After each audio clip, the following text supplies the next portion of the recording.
যৌবন বয়স, বাচ্চাদের সাথে খেলাধুলা করতেছে আর মাঠে রাখাল হিসাবে ছাগল চড়াইতেছে।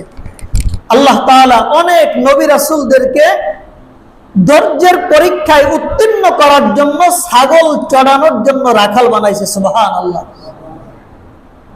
অনেক নবী রাসূলদেরকে আল্লাহ তাআলা রাখাল বানাইছেন। এটা আল্লাহ তাআলার কুদরতি হিকমত। নবী আলাইহিস সালাতু ওয়াস সালাম মাঠের পাশে বাচ্চাদের সাথে খেলতেছে। হঠাৎ করে বাচ্চারা দৌড়াইয়া হালিমাতুস সাদিয়ার কাছে গিয়ে বলল, ও হালিমা, আমি দেখলাম, আমরা দেখে আসলাম যে আপনার এই ছোট্ট সন্তান মুহাম্মদ মাঠের এক কিনারায় পড়ে আছে, তার বুকটা চেরা, তার বুকটা চেরা। নবী আলাইহিস সালাতু ওয়াস সালামকে আল্লাহ তাআলা বক্ষ বিদর্ণ বলে সিনা চাক বলা হয়। তার জীবদ্দশায় 3 বার সিনা চাক করা হয়েছে, বক্ষ বিদর্ণ করা হয়েছে, যে বুক চিরে তার ভিতরের কলবটা বের করে রহমতের পানি দিয়ে, জমজমের পানি দিয়ে ওটাকে আবার স্থানে হিকমত আর রহমত দিয়ে পরিপূর্ণ করে আবার লাগাইয়া দেওয়া হয়েছে। সর্বশেষ মেরাজে যাওয়ার সময় জিবরাইল আমিন স্বর্ণের পাত্রের মধ্যে রাসূলের ওই বক্ষ বিদগ্ধ করা হয়েছিল। হযরত হালিমাতুস সাদিয়া রাদিয়াল্লাহু তাআলা আনহা চিন্তা করলো, আমার কাছে যদি এই সন্তান থাকে আর কোনো যদি দুর্ঘটনাই ঘটে যায়, তাহলে আমি আমিনার কাছে কি জবাব দিব? হযরত হালিমাতুস সাদিয়া রাদিয়াল্লাহু তাআলা আনহা 4 বছরের সন্তান মুহাম্মদুর রাসূলুল্লাহ সাল্লাল্লাহু আলাইহি ওয়াসাল্লামকে নিয়ে আমিনার হাতে দিয়ে আসলে, নাও আমিনা, তোমার সন্তান তুমি রেখে দাও, আমার ভয় হয় কখন কি যেন হয়ে যায়। এই সন্তান দুনিয়ার কোনো সাধারণ সন্তান না, এই সন্তান কেমন যেন অলৌকিকতা নিয়ে দুনিয়ার মধ্যে আসছে। নবী আলাইহিস সালাতু ওয়াস সালাম দুনিয়া আসার আগে বাবাকে হারাইছেন। 4 বছর হালিমাতুস সাদিয়ার সঙ্গে ছিলেন, মাত্র 2টা বছর তার মা আমিনার সাথে ছিলেন। নবী আলাইহিস সালাতু ওয়াস সালামের বয়স যখন 6 বছর, হযরত আমিনা নবী আলাইহিস সালাতু ওয়াস সালামকে নিয়ে তার দাসীকে নিয়ে মদিনার মধ্যে গেলেন আব্দুল্লাহর কবর জিয়ারত করার জন্য। কবর জিয়ারত করে ফিরতেছেন, পথিমধ্যে আমিনার জ্বর চলে আসে। এক পর্যায়ে আমিনা দুনিয়া থেকে বিদায় হয়ে যায়। হযরত মুহাম্মদুর রাসূলুল্লাহ সাল্লাল্লাহু আলাইহি ওয়াসাল্লাম আবার একা হয়ে যায়। বাবাকে তো দেখেই নাই, দুধমা তাও আমিনার কাছে দিয়ে গেছে, আমিনাও বিদায় হয়ে গেছে।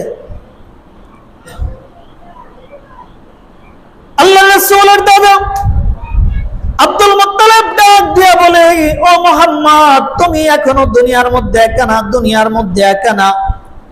আজকে থেকে তুমি আমার সযত্নে লালন পালন হবা, সযত্নে থাকবা। নবী আলাইহিস সালাতু ওয়াস সালামকে তার দাদা আব্দুল মুত্তালিব সুন্দরভাবে লালন পালন করতেছে। বয়স যখন 8 বছর, আব্দুল মুত্তালিব দুনিয়া থেকে বিদায় হয়ে যায়। নবী আলাইহিস সালাতু ওয়াস সালামের দায়িত্ব তার চাচা আবু তালেব গ্রহণ করে। নবী আলাইহিস সালাতু ওয়াস সালামের বয়স 9 বছর। আবু তালেব ব্যবসা করত। নবী আলাইহিস সালাতু ওয়াস সালামকে নিয়ে সিরিয়ায় ব্যবসার জন্য গেলেন। এত এক্সপার্ট ব্যবসায়, এত দূরদর্শী, ওই সময়ের মধ্যে সবথেকে সর্বাপেক্ষা শ্রেষ্ঠ ধনী নারী ছিলেন হযরত খাদিজাতুল কুবরা রাদিয়াল্লাহু তাআলা আনহা।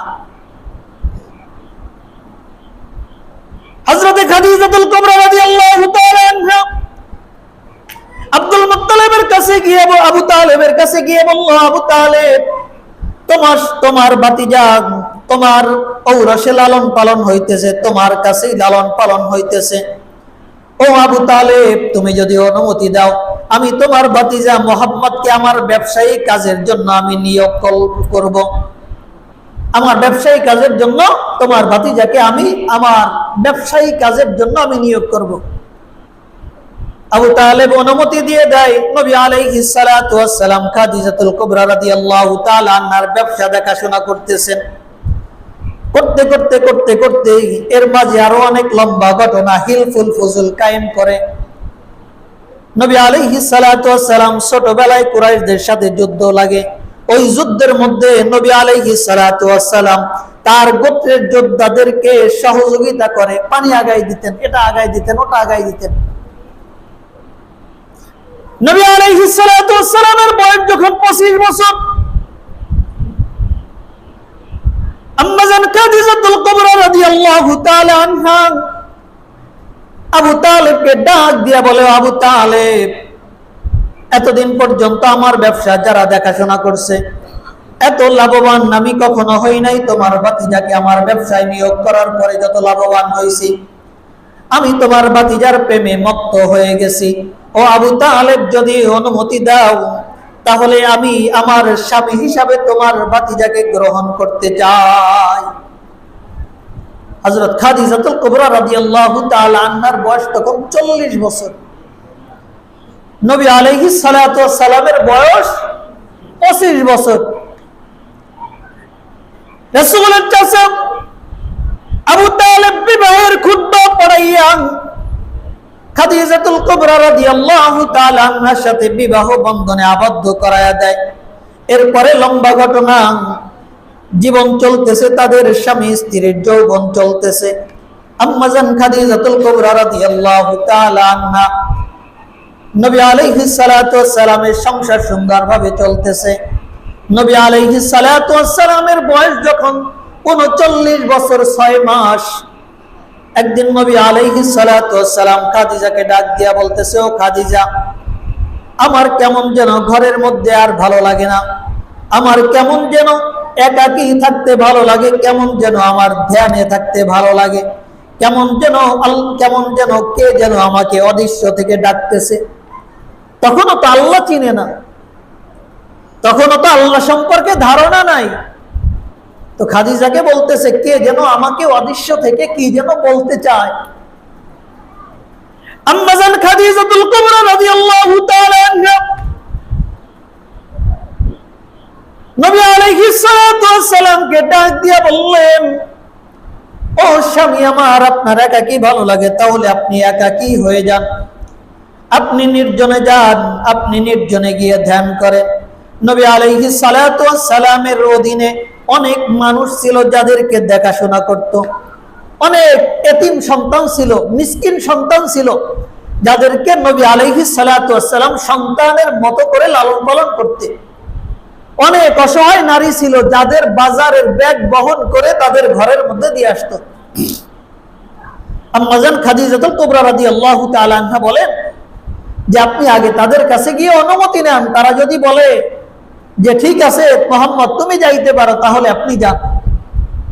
নবী আলাইহিস সালাতু ওয়াস সালাম এতিমদেরকে ডাক দিয়ে বলল, ও আমার সন্তানেরা, আমার একটু একাকী থাকতে মনে চায়, আমি একটু একাকী থাকবো। নবী আলাইহিস সালাতু ওয়াস সালাম কাবা শরীফ থেকে 3 কিলোমিটার দূরে জাবালে নূরের মধ্যে, হেরা পর্বতের মধ্যে, নবী আলাইহিস সালাতু ওয়াস সালাম হেরা গুহার মধ্যে জাবালে নূর পর্বতের মধ্যে কাবা শরীফকে সামনে নিয়ে নবী আলাইহিস সালাতু ওয়াস সালাম ধ্যান করতেছেন। কাবা শরীফকে নিয়ে সামনে নিয়ে নবী আলাইহিস সালাতু ওয়াস সালাম ধ্যান করতেছেন। ধ্যান করতে করতে করতে করতে যখন 40 বছর পূর্ণ হয়েছে, নবী আলাইহিস সালাতু ওয়াস সালাম বাসার থেকে 2টা খেজুর 2টা রুটি বানাইয়া একটু পানি সঙ্গে নিয়ে তারপরে ওই হেরা গুহার মধ্যে যাইতেন। দিনের পর দিন চলে যায়, সপ্তাহের পর সপ্তাহ চলে যায়, মাস চলে যায়, নবী বাড়িতে আসেন না। নবুয়ত প্রাপ্তি হওয়ার পরে একদিন হযরত জিবরাইল আমিন আয়েশা ডাক দিয়া বলতেছে, ইয়া রাসূলুল্লাহ, ইয়া নবিয়াল্লাহ, ওই যে খাদিজা আসতেছে, আল্লাহ তাআলা খাদিজাকে সালাম জানাইছে। সুবহানাল্লাহ, ওই যে খাদিজা আসতেছে, আল্লাহ তাকে সালাম জানাইছে। আল্লাহর রাসূল বলল, জিবরাইল তুমি খাদিজাকে চেনো? যে আল্লাহ তাআলা তাকে শুধু সালাম জানাইছে এতটুকু না, আল্লাহ তাআলা খাদিজার জন্য জান্নাতে একটা ঘর নির্মাণ করে রাখছে। সুবহানাল্লাহ। এজন্য কোন মা বোন যদি চায় যে তার জীবনকে উত্তম বানাবে, সে যেন খাদিজার থেকে স্বামীর খেদমত শিখে।